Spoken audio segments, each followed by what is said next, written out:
Planning and writing is an extremely important step. Get this wrong, and the whole animation is a waste. Get this right, and any imperfections in the animation itself can be forgiven, for the most part.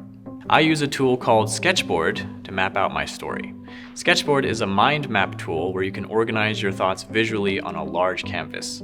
I like to spitball a bunch of ideas at once, just start as broad as I can.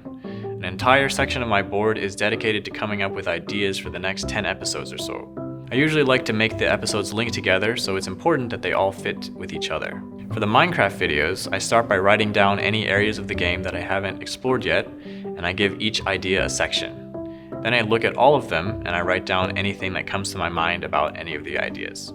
Once I've got a story that feels solid, I'll create a new section on the board just for that story, then I'll flesh it out. My exact method for brainstorming changes every time. Sometimes I just add a ton of boxes, each with a separate idea about the story, and then figure out how to connect them together later.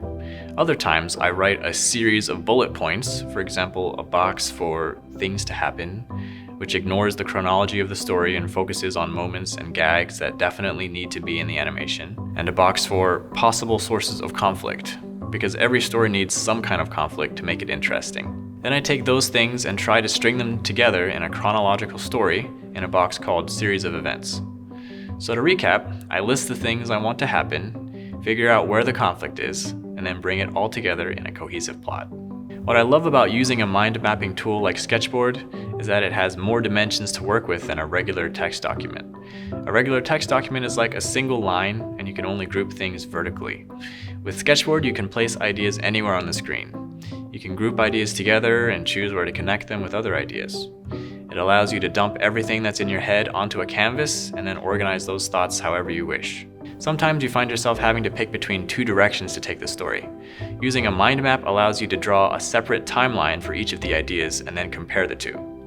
If I chose direction A, I wouldn't be able to do gag X or gag Y. But if I chose direction B, then gag Z wouldn't make sense. So I have to make sacrifices or get creative to fit as many good gags as I can. Here's the mind map for my Dolphin Kingdom animation. I started out by listing main features of the underwater update in Minecraft: bubble beams, dolphins, sea turtles, and guardians. Then I took those pieces and thought of a way to fit as many pieces as I can into a story by writing down ideas in the ideas section. I have a separate section for how to end it, and another section to figure out possible sources of conflict. After that was all done, I wanted to put everything into one solid timeline, so I made a new section called New Plot. Here's the mind map for Animation vs. Pokemon.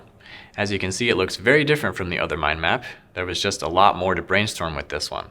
On the left is the main story, with each box being a different event that happens chronologically, and then the rest of it is a bunch of other mini brainstorm sessions to figure out other details, like which Pokemon are in the main character's party, his opponent's party, what exact moves they should have, where he finds them, and how, taking into account how to make that realistic to the game, but also making it entertaining. Writing a story is like solving a puzzle. It has to be good, but everything also has to fit. I ask myself, if I were watching this animation, what's the coolest possible thing that could happen? And I ask that to myself over and over. Then I take all of those cool things and figure out how they can connect in a cohesive plot. I also ask myself early on how I want to end the animation. The ending is very important because it's the taste that remains in the viewer's mouth after watching it. It's the thing that makes them say, "That was good. I want to see more." And then they watch more and they share it with their friends.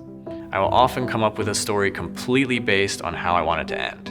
So once I've got a story that has a good source of conflict, a great ending, and many solid gags in between, I proceed to the next step, which is making the animatic.